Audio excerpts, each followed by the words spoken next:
My dear brothers and sisters, the love and blessings of the Mother and Sri Aurobindo to all of you from Sri Aurobindo Ashram, Delhi branch. My name is Ramesh Bijlani, and I have with me today here a bright young budding psychologist, Asmita Bijlani. She is doing her master's in psychology at Jamia Millia University, New Delhi. When she was talking to me the other day, she told me that she is reading Sri Aurobindo's teachings related to psychology for a college assignment. As a devotee of Sri Aurobindo and the Mother, it was music to my ears, and I asked her if she had any questions or she needed any help. I would be happy to do it. And that's how we are here together. So Asmita, please go ahead. Thank you for this opportunity.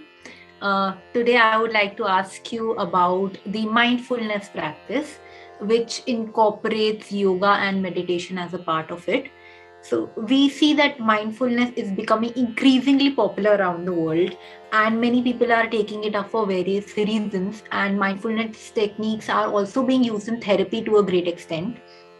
So what is your take on mindfulness, and does mindfulness involve an element of spirituality?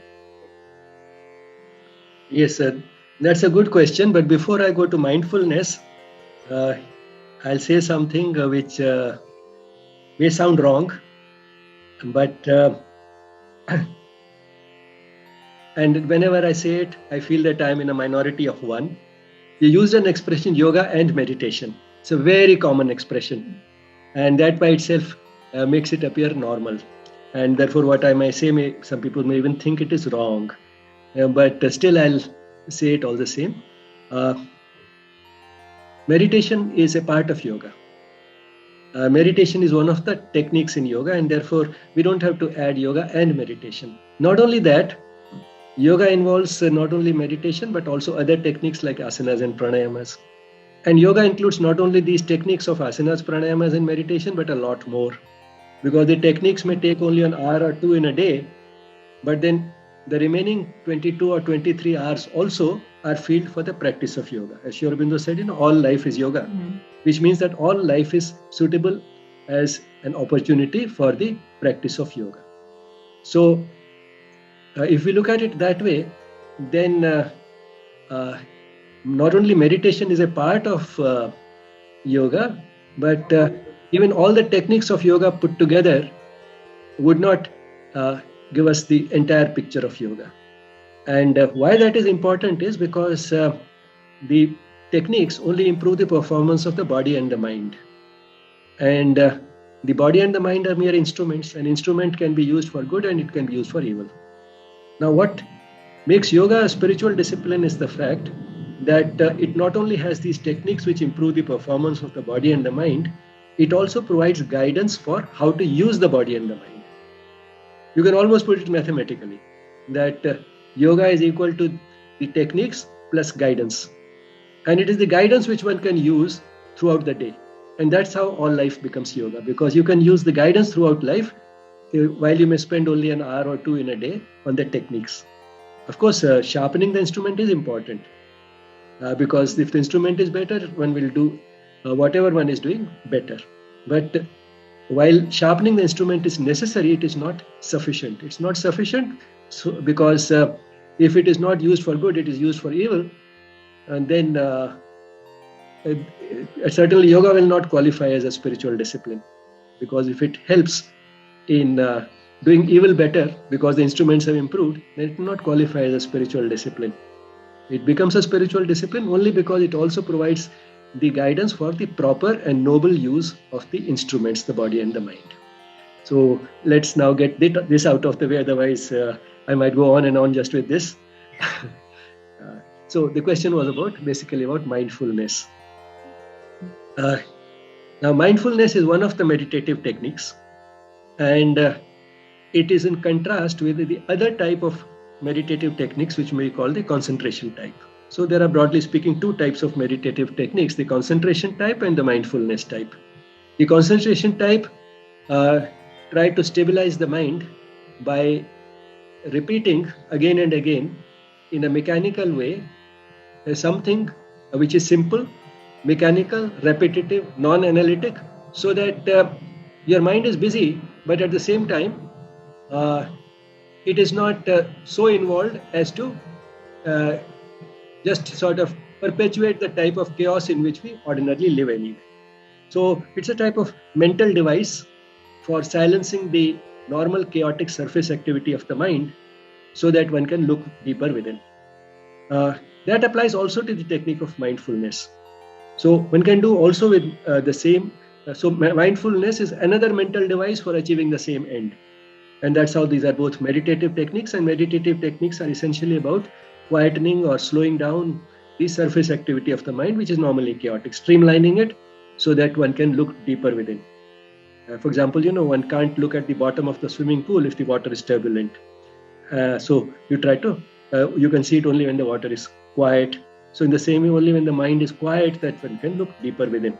And why do we want to look deeper within? Because what we see on the surface or feel on the surface, or what is the part of our ordinary awareness, is only a fraction of the total reality.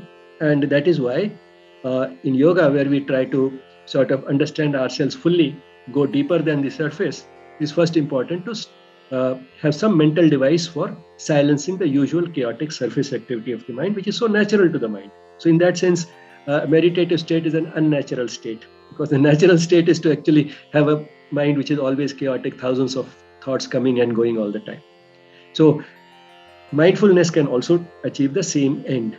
Now, what is the basic thing that we do in mindfulness? In mindfulness, we don't concentrate on anything, but we try and regulate what is there in the mind, which means mindfulness is not about having a full mind. It is about being mindful about what fills the mind. Understand? Because the mind is in any case full. It's full of thoughts. That's why thoughts are coming and going. So mindfulness is not about keeping the mind full. It's not about having a full mind. It is about being mindful of what the mind is full of. So the first, when I say we have to be mindful of what the mind is full of, the first mindful means careful. We have to be careful about what the mind is full of. So in English, we use that expression in that way also. No? That we have to be mindful of what the mind is full of. So that is what mindfulness is about. So what is it that we fill the mind with? What will be compatible with a patient and quiet looking within? And this comes essentially from the Buddhist tradition. And the mother has a beautiful commentary on the Dhammapada, which is one of the best known and most reputed texts of the Buddhist tradition. The mother has written a commentary on that. And there she says that mindfulness we achieve through a series of stages. In the first stage, we are just observing our thoughts. So let the thoughts come, whatever thoughts are coming, just observe them without trying to get involved in them. So first we just observe. Then at the next stage, you start classifying these thoughts. Classifying these thoughts in terms of what are worth retaining and what are not worth retaining. In fact, you'll find that most of the thoughts are not worth retaining. Just if you reflect over all the thoughts that we have throughout the day, most of them were totally unnecessary. So during the state of mindfulness, if you try and classify the thoughts, you'll find that most of them are unnecessary, and that itself will make you feel, then why am I bothering myself with them? So they'll reduce their traffic. The traffic of thoughts which are not worth retaining will go down. So you classify them. The third stage is to filter. Filter the thoughts so that as far as possible, you will get only those thoughts which are worth retaining. So you start filtering them. And the next stage, and between that stage and even filtering the thoughts can be a big gap, which means it can take a long time. That is mastering the thoughts, which means that only the thoughts which are worth retaining will enter your mind, the rest will not. So you achieve such a mastery that you will not be thinking of things which are not worth thinking about. So then you are left with only a very few thoughts. And if you have an intense and a sincere aspiration for the divine, those thoughts will be about the divine. And that's how it becomes a spiritual practice. But then the principle remaining the same, meditative techniques can be used also, as you said, for therapy, for stress reduction, and in the two go together. One of the pioneers in this area has been John Kabat-Zinn, who devised this mindfulness-based stress reduction, MBSR. Yes.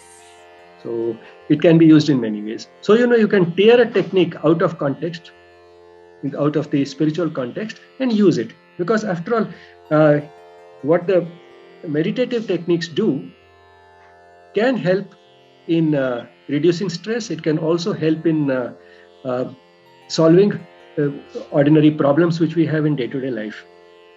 Because if we reduce the ordinary activity of the mind, then what will happen is you will be able to focus better on the immediate question. And if you are able to focus on that question, you'll find that during that stage of focusing, which we may call concentration, which is similar to the concentration type of meditative techniques, what will happen gradually is that you'll start having thoughts which are related to the question or the problem. And when those thoughts come, many of them would analyze the situation, would analyze the problem or analyze the question. Some of them would suggest solutions to the problem or answers to the question. Now, this stage in which you're getting answers and solutions will not be a focusing stage, will be not like concentration, it will be defocusing. It will be more like mindfulness. These will be the type of thoughts which are valuable for you at that time. So that's how we can end up solving ordinary problems. We can answer many questions. So when we are going through a difficult phase in life and we use this process, that problem which we are going through becomes the subject of concentration. And then after concentrating on it for some time, you go into the mindfulness stage where you start getting thoughts related to that problem, and some of them analyze the problem, some of them give you solutions. Same thing can happen to any other question also which you have. So focusing on the question becomes the stage of concentration, and when you start getting answers to the question, that becomes mindfulness. So that's how it can be used in other contexts also. And since stress is closely related to a variety of illnesses, in fact now it is believed that there's hardly any illness which does not have a psychological component. So as a psychologist, you'll be very happy to know that now finally the world has started accepting it, and the mind-body connection is very well established, scientifically established. We have a whole new field of science. It's not really very new. It's started developing in the 1960s. We have a whole new field called psychoneuroimmunology. So it's more than 50 years old. Yes, I'm aware. So therefore, it can help in virtually every illness, physical or emotional. So both types of problems, mindfulness or a combination of concentration and mindfulness can help. And in fact, the two can be combined. They're not incompatible with each other, as I said, that you start with concentration, you move to mindfulness. And in fact, that is what happens in Patanjali's scheme. In Patanjali's scheme, in the Ashtanga, the 8 limbs of yoga, the stage of dharana is concentration. And the next is dhyana, which is contemplation. So contemplation is mindfulness. So both have been put together. In fact, in Patanjali's scheme, you find that there's just about every strategy that anybody has ever been able to think of for silencing the surface activity of the mind. And that includes the concentration and mindfulness. And of course, before that, there are preliminary stages like sitting in a comfortable posture and slow breathing. But finally, it comes to the last 2 stages in the meditative technique. If we get to take a cue from the Ashtanga, is dharana and dhyana. One is concentration and the next one is mindfulness. So does that help in understanding mindfulness and how it is a part of yoga, how it is a part of spiritual practice, and how it can also be used for ordinary life as therapy or for solving problems, etc., for dealing with stressful situations? Yes, it really does. It was really good to hear your take on mindfulness and all that you told us about its basis. That really gives more clarity on where and how mindfulness fits into spirituality. And it's a very good technique that people are nowadays using in MBCT, MBSR, and also people are using it in their everyday lives as a practice to keep them oriented and grounded in the present. So I think this will give them a more deeper understanding of these practices. It's really nice to see all these thoughts coming from such a young person. That makes me feel that the future is bright. It's good to hear that. Thank you. Thank you so much. Thank you all for listening right up to the end. And my gratitude to Sri Aurobindo and the Mother for their grace which made it all possible. Thank you.